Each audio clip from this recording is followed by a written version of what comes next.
The NFL Scouting Combine is over, so we're getting some news and notes. We're getting some risers, some fallers. So we're going to go over some of the latest tidbits, golden tidbits from the NFL Scouting Combine as we head toward the draft. So, ladies and gentlemen, as I mentioned previously, the NFL draft is incredibly fluid, or at least the draft prospects are incredibly fluid. Who is number one today?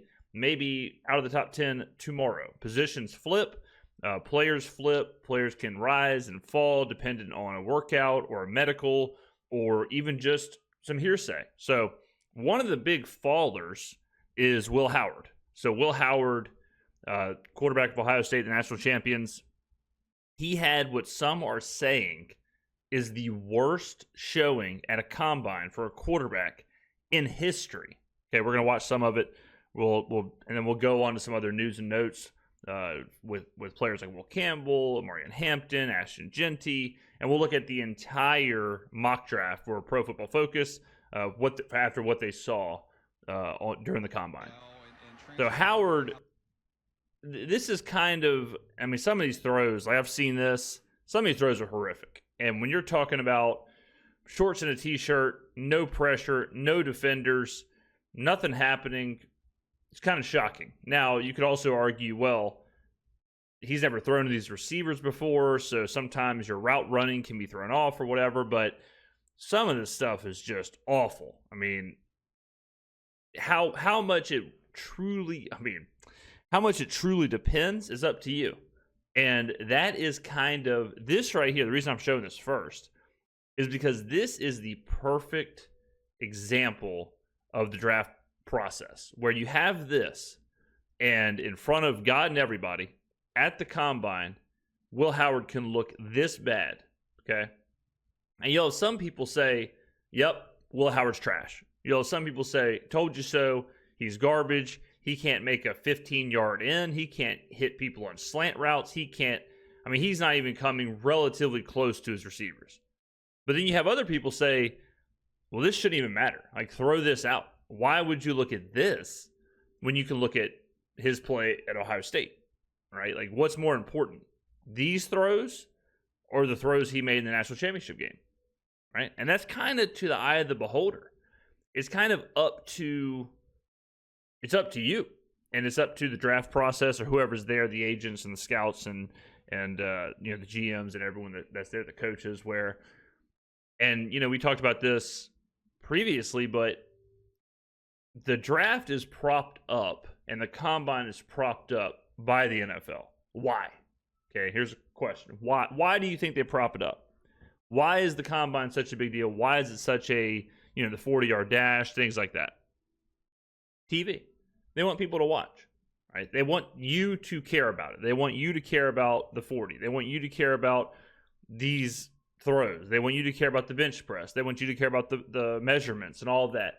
They want you to care because they want people to watch in the offseason. That is why the combine and the draft has been propped up to to where it is now, which is basically must-see TV. Okay, so another note is Marion Hampton. Some teams now have him as their top running back. So again, how true this is, you don't really know. Is this agents? Are who's leaking this information? You could also sometimes teams that want Jeanty could be telling people this in order to boost Hampton to try and drive down Jeanty so that they could possibly draft him. So you never know what's true or false. But this does remind me a lot of Jahmyr Gibbs and Bijan Robinson, where for the entire season and up to the draft, everyone was like, look, Bijan Robinson is a generational running back prospect. He's a generational running back in college. Can't miss. And then as we got close to the draft, we started hearing, well, actually, some teams, including the Detroit Lions, have Jahmyr Gibbs ahead of Bijan. So Bijan may not even be the number one running back in this class. And now we're starting to hear that with Ashton Jeanty and Marion Hampton. Hampton tested out better across all measurables. Hampton stud at UNC, 1,600 yards, 1,500 yards, back-to-back seasons. Average 6 yards a carry. Jeanty didn't test. Right? Jeanty wasn't at the combine. Jeanty didn't do anything. So, of course, you're going to have the guy who did stuff. His stock's going to rise. How true this is going to be come draft day, We'll see, but it's important to think about. Like teams like the New Orleans Saints, let's just say this is true. Okay, let's say it's true that Hampton is the number one running back. If you're the Saints and you're thinking about taking Genty because you believe he's a generational prospect, this does have to give you pause. All right. Now, who is not debatable is Tet McMillan. From what I've seen, what I've heard, he is the number one wide receiver in a weak wide receiver class at the top. And I mean weak as far as like first round picks. Like some of these guys aren't weak prospects, but they're currently third round, fourth round, fifth round picks. Right. So in a draft class that's not top heavy, it seems like McMillan is the only receiver that could be considered number one. So let's go ahead and take a look at it. So this is from Trevor Skrmetta. Trevor Skrmetta, Pro Football Focus. He's our draft guy. He went through and did a remock that was dependent on what he saw and heard at the draft. Okay, so here's some news and notes. Abdul Carter, first overall. So the current rumor is that the Titans are shopping this pick. I've heard the Cowboys may go up and get it to take Carter. I've heard the Giants may go up and get it to get their quarterback. I've heard all kind of stuff. So this is very much in flux of who will be the first overall pick. I've heard a lot of different teams for a lot of different players. I've heard players want to go up and get Cam Ward. I've heard players want to go up and get Abdul Carter. Who the hell knows? But it's important to watch this pick. Browns, Cam Ward. Cam Ward has cemented himself, from everything I've heard, way ahead of Shedeur Sanders. The Cam Ward or Shedeur Sanders conversation is no longer a thing. I've heard people say that Shedeur Sanders is closer to the third quarterback than he is the first quarterback. All right. So it's Cam Ward or bust as far as the first quarterback off the board. Giants, Travis Hunter. Now this is interesting because the Giants are quarterback desperate, and Sanders is here on this mock draft, but he does not have the Giants going Shedeur Sanders. He has them going with Travis Hunter. Now, does this mean that they're going to try and address it via Aaron Rodgers? Does this mean they're going to address quarterback via Sam Darnold? Who the hell even knows? But it does kind of make sense when you think about it, right? Brian Dable coming back, the hottest of hot seats. So maybe he's thinking, my time is up in order for drafting and developing a quarterback. There's not a guaranteed guy. So let me go get Aaron Rodgers. Let me go get Sam Darnold and try and figure this thing out with playmakers everywhere. Whether that's Travis Hunter or Tet McMillan, we don't know. Patriots, 4, McMillan. All right, so now the Patriots are in wide receiver land here. All right, the Patriots could certainly go for an offensive lineman here, and we'll talk about that in a second of why this seems to have flipped. But I believe they will address that in free agency. That would open the door for them to take a true alpha X receiver in McMillan, something Vrabel talked about during his combine media session. McMillan didn't work out at the combine, but neither did Drake London. He turned out all right as a top 10 pick. So now we have McMillan going 4, which is notable for Saints fans because we're hoping he slides to 9, right? Now, why the Patriots have moved from offensive lineman to wide receiver, I'm assuming, is because of Will Campbell. So Will Campbell, I said this at the Super Bowl. I said this on Radio Row. I said Will Campbell's a guard. He will be a guard. He's not a tackle. And when I started seeing him mocked to the Patriots, this was my big concern. Do you take a guard 4th overall? Probably not. More than likely not, right? That's like a tackle world. It's hard to imagine a guard going that high. Campbell has now pretty much been confirmed that he will be a guard, whoever takes him. I was actually tweeting with my guy Sam from the 33rd team. And I asked him, I said, do you think this means Campbell is solely a guard at the top of the draft? He said yes. So let's read his stuff here. 32 and 5/8 inch arms rank in just the 7th percentile for tackles, and his 77 3/8 inch wingspan would be the shortest of any tackle since 2011 at least, which means that's as far back as their numbers go. Likely much further. Peter Skoronski never got a chance to play tackle when he was drafted. I'm not sure Campbell will either. It doesn't change the fact that he's an NFL starter. So I mean, that's where you're looking at Will Campbell here. I think that does still, I talked about him, like I said, for the last couple of weeks here, almost a month now, we've exclusively talked about him as guard. I think he's still worth the pick at 9 if these other guys are gone. If Genty's gone, if McMillan's gone, if some of these other stud players are gone, the Campbells of the world, the Mason Grahams of the world, then you probably do solidify your offensive line with Will Campbell, who probably is a perennial Pro Bowl level guard. Having Fuaga and Campbell and McCoy on your offensive line, that's one hell of a left side. All right, I mean, that's pretty gnarly. I mean, so I wouldn't poo-poo the idea just because he's now a guard. So let's go back up. All right, now with Campbell sliding because he's a guard now, that boosts the tackles because offensive tackle is still a draft-heavy pick, or a draft value pick. So now Armand Membou from Missouri is now the number 1 tackle, okay, over Kelvin Banks. All right. So Membou now going to 5. Let's see here. New general manager James Gladstone talked about emphasizing talent and potential in the form of intangibles and athletic ability. Membou ran a 4.91, which is absolutely insane. Raiders 6, Ashton Genty. Okay. Raiders general manager John Spytek discussed emulating the Eagles' team-building strategy of leaning on strong trenches in the run game. Genty is firmly in play for Vegas at 6. So we've heard this a lot now. Now this is starting to be where there's where there's smoke, there's fire. I've heard Genty to the Raiders a whole lot. So this might be where he goes. Again, interesting. Shorter Sanders has yet to go. Okay. Now this is the slide. All right, this is the big slide here. I mean, you're looking at, I haven't looked at this entire draft. So he doesn't have Sanders going at all in the first round now. Like, that's crazy. Think about that. So now Skrmetta does not have Sanders going at all in the first round. Wild scenes with Shedeur. 7, Jets, Tyler Warren.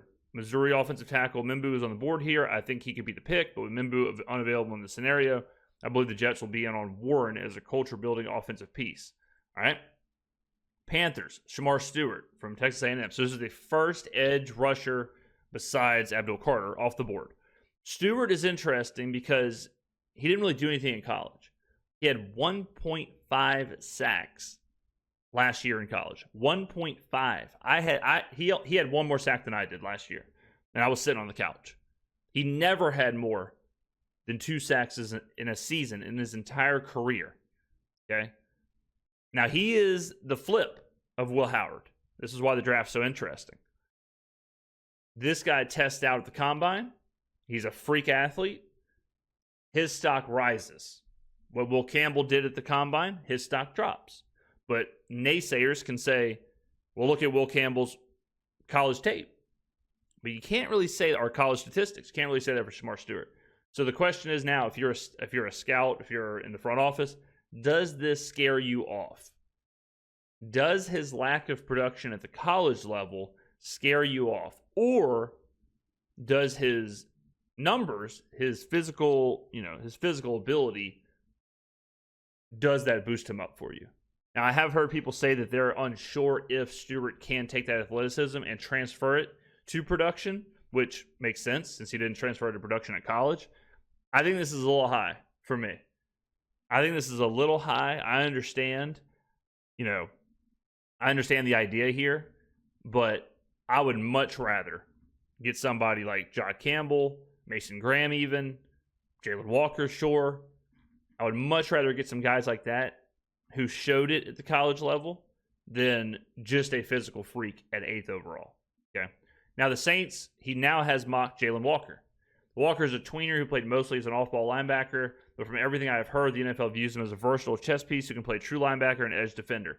This is too early to draft him for my taste, but the vibe I got from the combine is that NFL teams are generally higher on Walker's defensive impact than I am. The Saints have multiple needs along their defensive front and could see Walker as a fix for a few of them. Remember, we're going to have a new system, a 3-4, closer to what Philly runs. So kind of makes sense to just get your chess piece here. Will Campbell goes at 10. Mason Graham goes at 11. Mason Graham has fallen drastically. So he was mocked 5th overall last time we saw it. 2 reasons for the fall. 1, he had a pulled hamstring, didn't do anything at the combine. Second of all, the measurables. 24 pounds lighter than what he was listed at, and his 32-inch arms place him in the 12th percentile for the position. So now his measurables, not great, didn't test at the combine, so Graham is sliding. Graham earned elite PFF overall grades over the past 2 seasons, but the league doesn't love drafting prospects with measurable limitations early. That would be to the 49ers' delight, as they could get a starting caliber 3 technique defensive tackle outside the top 10. So this is your question with Graham. Same thing we saw with some of these other players, where do you look at the tape? Do you just focus on production, or do you factor in the measurables? That's what you have to think about. 12, Campbell, who was a fantastic combine. Yep, he said it right here. Campbell had a fantastic combine, measuring above the 50th percentile for height, arm length, and hand size. Blah, blah, blah. Feels like a defensive chess piece, but with even more natural ability at linebacker. I think he's fantastic. I think he's a fantastic player. I would love if the Saints ended up with him, TBH. We'll just blast through some of the other ones. Kelvin Banks goes 13. His arms were shorter than ideal. Again, the measurables are hurting him here. He did run a 4.9, though, which is disgusting. So, Jahdae Barron goes 14. He had one hell of a combine. Fantastic combine. The Falcons go Mike Green. Cardinals go Will Johnson. Walter Nolan to the Bengals. Emin Worry, who probably had the best combine out of any player. 4.38 40, 43-inch vertical, an 11-foot 6-inch broad jump. Oh, and he weighs 220 pounds, and he's 6'3". He broke the record. Every single thing I saw, he broke the record for a 200-plus pound player. So, nuts. Okay, who else? Colston Loveland is flying up the board at tight end. So tight end's another one where Tyler Warren has been considered the only guy. Loveland's flying up. Golden seemingly has surpassed Luther Burden. Where is it? Yeah, Luther Burden now is barely even a first rounder. So it seems like Matthew Golden is now, from what I've heard, the number 2 wide receiver. Is he a top 15-ish pick? Probably not. Golden was a Blazer, posting a position best 4.29 40 insanity. Let's see. Wins with good routes, quick footwork, reliable hands. He doesn't think he'll get out of the first round. Even has a chance to be the first receiver off the board. That would be crazy if Golden flips McMillan. Booker to Tyler Booker, 22nd. I've seen Booker in a million mock drafts going in the second round. Then we can go ahead and scratch that one off. Anybody else of note? Not really. James Pierce. Pierce goes 28. Pierce has been everywhere. He's been top 10. He's been second round. Now he's at 28 to Detroit, which is nasty. Kenneth Grant, another one. He's been as high as 5. Then he dropped to 10. Now he's dropped all the way to 30 to Buffalo. 6'4", 331 pounds, 33.5-inch arms. Moves very well. Stout and run defense. Provides extra finesse as a pass rusher. Chiefs go Josh Connerly Jr. He was doing. I watched his workout. Nasty. And then the Eagles go Burden, which is interesting because, again, it's like, well, do they need a receiver? They have A.J. Brown, Devontae Smith, but sometimes you just take the best player on the board. All right, so that's where we're at now. We're going to keep updating this. We're going to keep doing mock drafts. We're going to keep looking at the news and notes. I wanted to show you all this after the combine. Now, remember, guys, this is one guy's opinion. This is just what he's heard, okay? Just like the Will Howard thing. Does it matter? Do people care? Should you care what this looks like, or should you look at his tape? The NFL wants you to care because they want the combine to matter. But personally, I think I would probably weigh what I saw in the national championship game. I would weigh that over this workout, but that's just me. All right, there you go. Thank you for watching. Happy Mardi Gras, and I will see you in the next video.